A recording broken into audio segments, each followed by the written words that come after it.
Good evening, this is a report for TheCoolJew.com. We're in Colorado Springs, Colorado. They are, with the Chabad over here, building a mikvah for the residents of Colorado Springs. So Rabbi Liberow, who's the rabbi over here, is going to give us a tour around and show us a little bit of his mikvah and a little bit about what goes on here in southern Colorado Springs.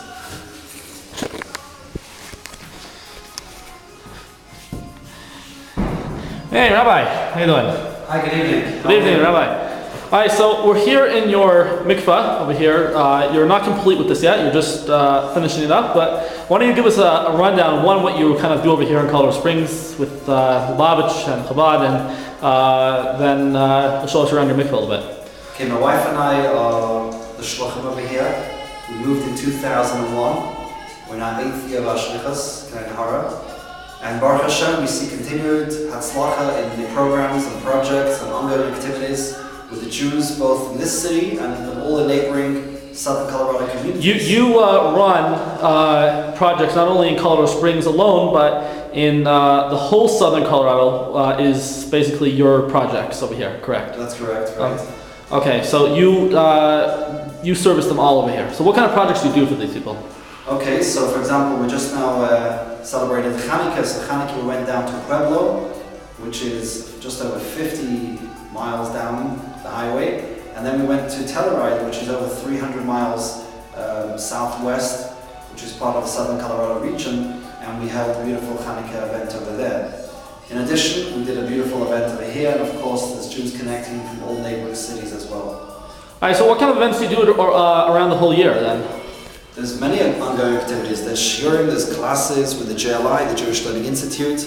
There are Shabbatons. In fact, we're having a Shabbaton on February the 7th here in the Crown Plaza Hotel. We have a summer day camp, ongoing Yom Tovim and retreats, and continuously connecting with Jews and strengthening people's Yiddishkeit.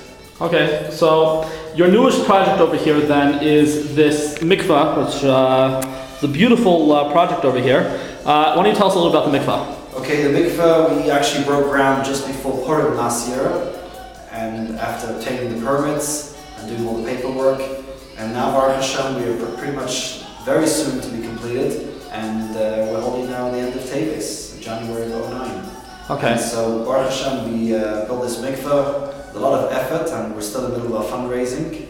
And we so appreciate what people can still continue to help us. So with Chabad, you don't get checks from any office in New York. You fundraise everything yourself for this project. Absolutely. Each Chabad house is financially independent, and we are responsible to raise our own funds on our own.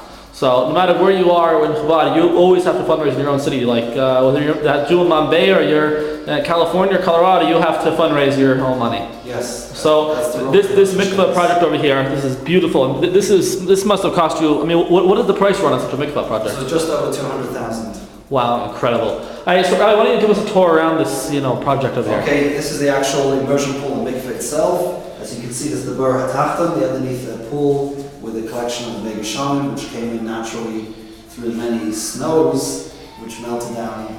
Which we had Baruch Hashem quite a bit of snow in the last couple of months. Okay, now I understand there's two types of ways to build a mikvah, and this is called the bor al gabe bor. You want to explain just a quick difference and how that works? Well, bor al gabe basically means that the Megashanim, the treasure of the rainwater, which validates the kashrus of the mikvah, is underneath where the bor hatfilah is. And one of the major ideas of that mikvah is that immediately when the water comes in, the city water comes into the mikvah, it becomes one with the rainwater, it's one entity. So it's not as if it's a bar that has the hashaka, which we call the kissing process, to a bar min tzad, but rather this is one entity, it's called mikvah achas, it's actually one mikvah. In addition, there is in the poskim, we mentioned that the Raibad, who has an opinion which, according to his opinion, a bar gal bar would be the best option. Okay, so this is the water comes in from outside and it comes into a plaque below. You showed me before there's a whole underground part of this mikvah over here, you showed me. Well, this is the Bur HaTachton over here, okay, where the Megashanim is stored. Megashanim typically stores just under 200 gallons, but the minig is to do double share, so we have over 400 gallons of rainwater. Okay, so why don't you give us a tour around the rest of the area over here? Okay, here you can see the beautiful marble tile, which which is Baruch Hashem really a nice enhancement to the mikveh. On the floor, you cannot see it, but we can feel it in the mikveh. We have radiant floor heat, which basically heats up the floor, and especially in the Colorado winters, that's a great benefit. So these floors the tile itself gets heated up, is that correct? Through a special pipe system that's inserted. So where does that pipe system, how does that work? Well, through the mechanic room over here. Okay. And these are the pipes that run through the entire system. They actually have so these pipes right here, they go under the whole tile and they heat up the floor. So when you walk on the floor, you actually feel warm walking on the floor. Absolutely. In fact, there's a blockage of cement which actually is necessary to promote that heat, and it's caused through a thermostat. Okay. This over here is the heat plate, which will be going under the stairs shortly, which this will be the system of the mikveh. Now, over here, as you can see, this little mikveh contraption, this is going to be what we call a compressor, which compresses air and will come underneath over here, out in this hole. And we're going to have a special filter system where the water filters the entire time without leaving the pool. There's no chashash that the filter has to be put off, but rather the filter can be running at all times, although it's not necessary, but it can run even when there's a tefillah going on, because it's not a shaila. And it's in fact the most mehudadik filter which is being used today in many mikvahs around the world. Oh wow, okay. This so here's the ozonate, as you can see. The ozonate will go close to the filter, and this ozonates the water and keeps the water that sparkle we're going to get the water to. Okay, so do you have another room over here? This is the and also you mentioned to me you're going to have like some type of waterfall over here, or how does that work? This will be a waterfall just for beauty. Obviously it's not allowed to come into the pool, into the actual water, but it's just going to be at the side, which is really going to make a beautiful, peaceful, tranquil setting. Over here we're going to have some beautiful tropical flowers, which are going to promote the beauty of this room. Alright, and then you have one more room over here? This is the preparation room, as you can see. Gorgeous granite countertops. Over here we're going to have a mirror inserted shortly with the beautiful trimmings of marble. This is the jacuzzi system. This is the shower. The luxury shower. Yeah, the luxury shower, absolutely. Beautiful jet sprays and the rain shower. Really something special. These are little pieces of 2x2s which were actually cut out and manually placed down on the floor, close to 500 pieces. Okay, well, that's then you have. Notice the music system. There'll be music with beautiful, relaxing music to enhance the mikveh experience.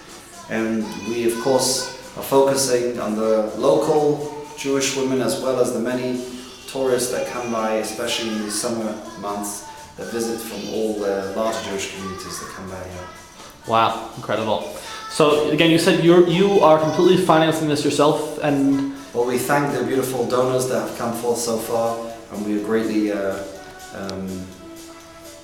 thankful for their beautiful input and support. The Bistritsky family and the Rapor family and several others have really made a big difference to have this mikveh become a reality.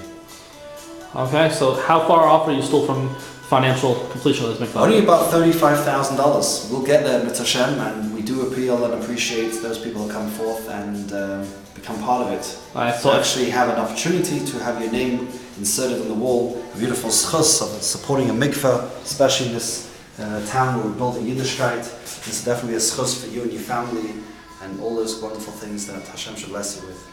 So if a person wants to contact you, you have a website then? Yes, the website is www.thejewishflame.com. That is thejewishflame.com, or simply call 719-634-2345. Again, 719-634-2345, and it's so appreciated. Rabbi, thank you very much for your time and showing around the mikveh over here. It's to you and all you beautiful boys. Have a good evening.